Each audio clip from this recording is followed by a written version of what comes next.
Are you ready? What, you mean the more than the hill? No, just that little bit. That little bit there. I'll try and follow you. Okay. And if not, Right, everyone!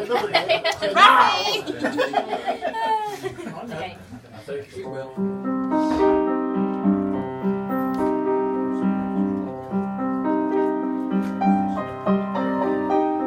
You know this bit.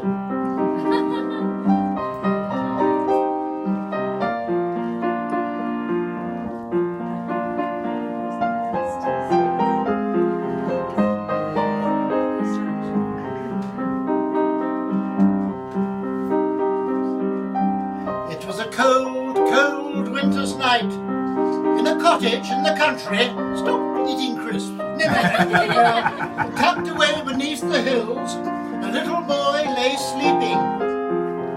Snow began to fall, lightly at first, and then with giant flakes, which started to settle on the ground.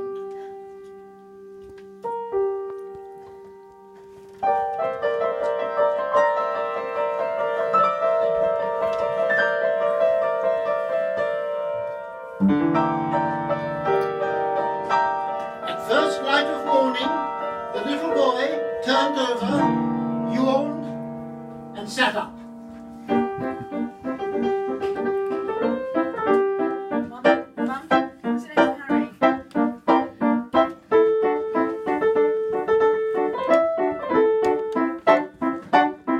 Good enough? Yeah. He ran to the window and looked out. Everything was covered in snow. The garden, the fields, and the distant hills.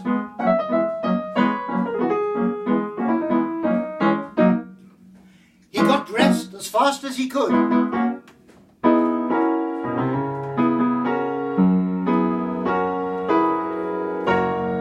Ready? Oh, we're on the other page. Page ahead of you. Yeah. Oh, sorry. Oh, hang on. When he was ready, he hurtled down the stairs. He hurried down the stairs. At the back door, he put on his boots, his scarf, and his woolly hat, and walked out into the snow. Tranquillo subito. First of all, he thought, I'll make some giant footsteps.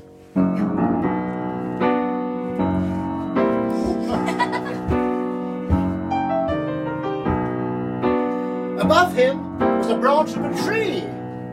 He jumped up and swung on it. The snow from the branch fell all over him.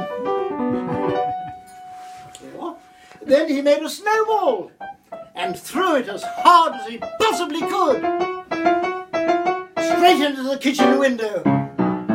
Think of something else, said his mother. Got there? Yeah. The little boy wandered off, wondering what to do. And it was exactly at this moment that he got the idea of building the snowman.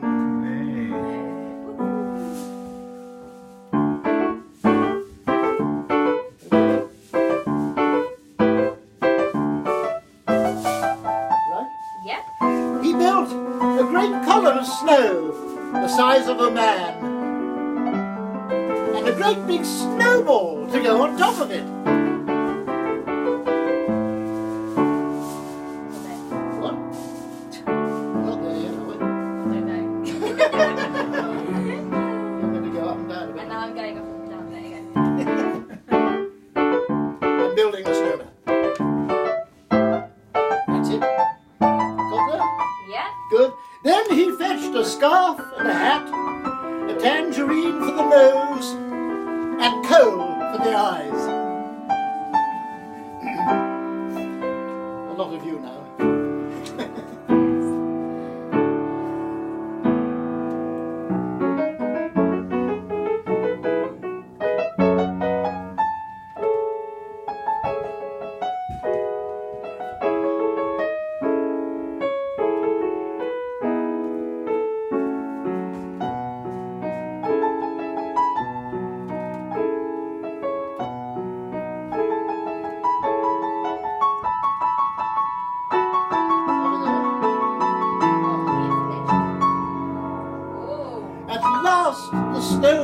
was finished, and the boy stepped back and looked at him. He seemed to be smiling. By this time it was getting dark, and the little boy had to go indoors, leaving the snowman standing all alone out in the middle of the garden. Right? Good. Yes. Indoors, the family sat round a nice warm fire. Very soon it was time to go up to bed.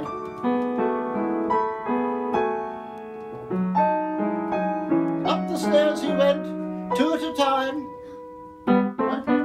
Yeah. Into the bathroom to clean his teeth, of course. Then hop, step and jump along the landing to his bedroom.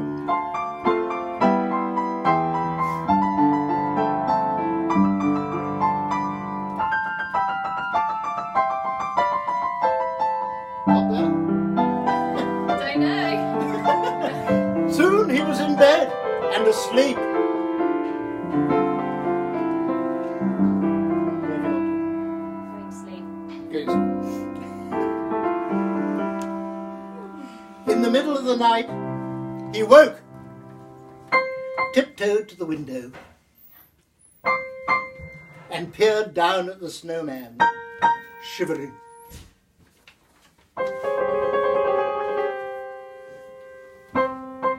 He went back to bed, but then the clock woke him. This time he got up and tiptoed down the stairs, feeling rather cold. He looked out at the snowman through the glass panels of the front door. Suddenly, while the boy was looking at him, the snowman moved. Whoa! Then he actually started to walk towards the boy. He stopped and raised his hat. Right? Good. Then he walked forward again, right up to the boy. And they shook hands. That's it. Oh, you got there, sorry. Yeah. Come in, said the boy. I'd love to, said the snowman. Together they tiptoed into the living room. The snowman thought it was wonderful.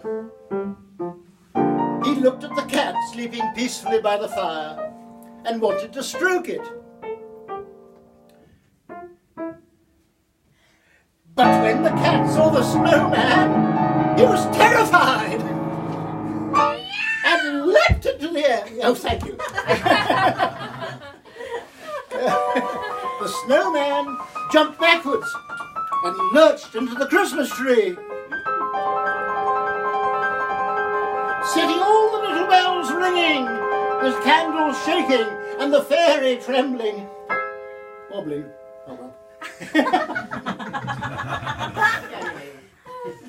Okay, right.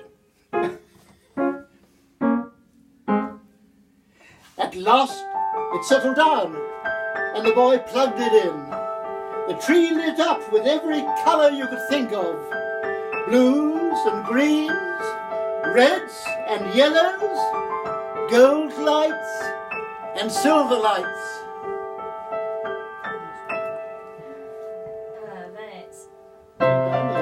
Then the snowman walked from the Christmas tree and sat himself down in a comfortable armchair.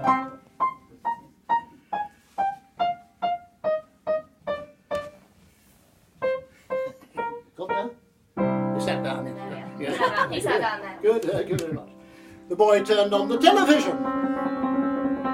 There was nothing but fuzzy lines and zigzags, and it made the snowman dizzy.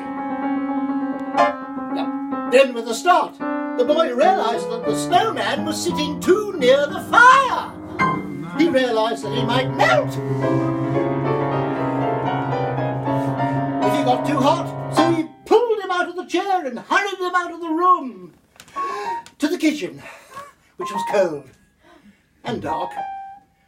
The boy reached for the light switch. The snowman was curious.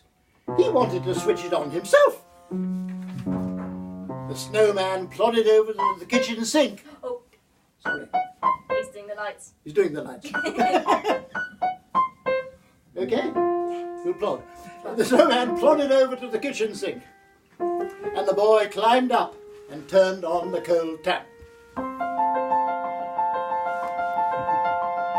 Then the hot one as well. A big cloud of steam came up.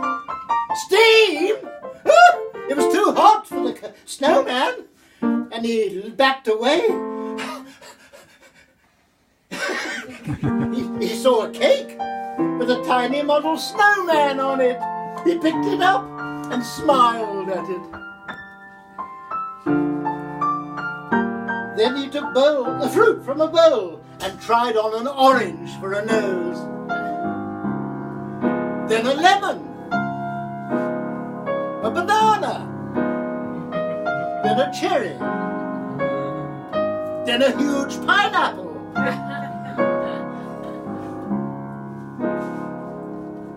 But his own tangerine fitted best, so he put it back on.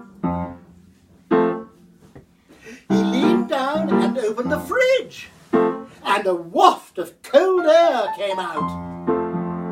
The snowman loved it. To him, it was just like sunbathing.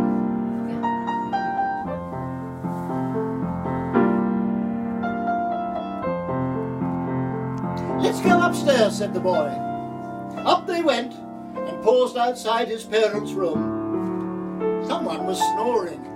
Hang on. Sorry. They were still snoring. Were they snored? Good. "Be very quiet," said the boy. "Shh. Look, false teeth," whispered the boy. The snowman wanted to try them on. He put them on and walked to a mirror to see how they looked. It gave him a terrible fright. What's that? It's another sound effect. Rivals. It's in the same key. Next, he tried out some makeup and looked in the mirror again. He looked into the wardrobe and saw all the clothes hanging there.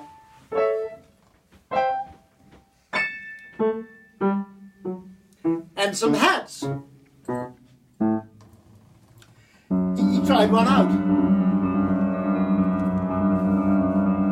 Then he tried on some trousers. But the braces caught over his nose. "Do be careful," said the boy. "We mustn't wake them."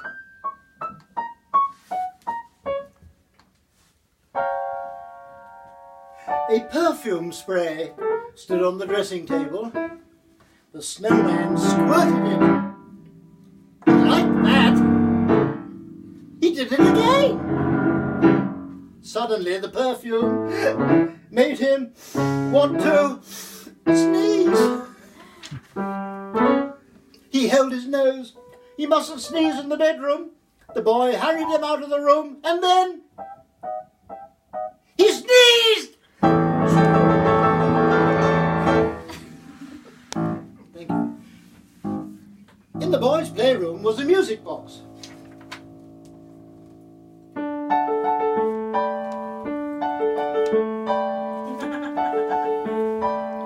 They wound it up and danced to it.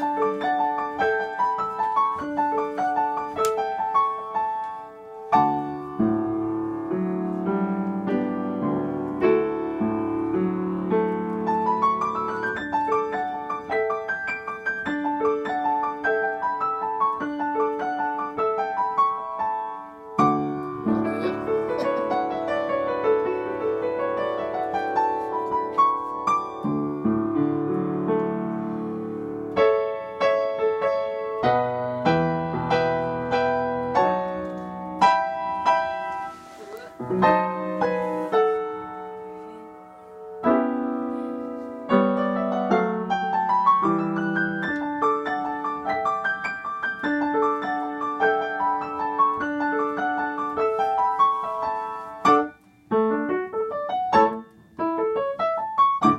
the end of the dance, they both collapsed onto the floor with balloons and teddy bears all around them. "I've got another idea now," said the boy. "Come with me and look out of the window." Outside, they could see a strange, dark object. Nodding to each other, they tiptoed silently down the stairs, out through the open front door, and into the open air. The dark object seemed much bigger now that they were close to it, and whatever it was covered up with a big black tarpaulin. Something, summoning up all his strength, the boy went up to it and pulled it off. Yeah. Ready? Standing there. We can stop there. Okay. Intermission.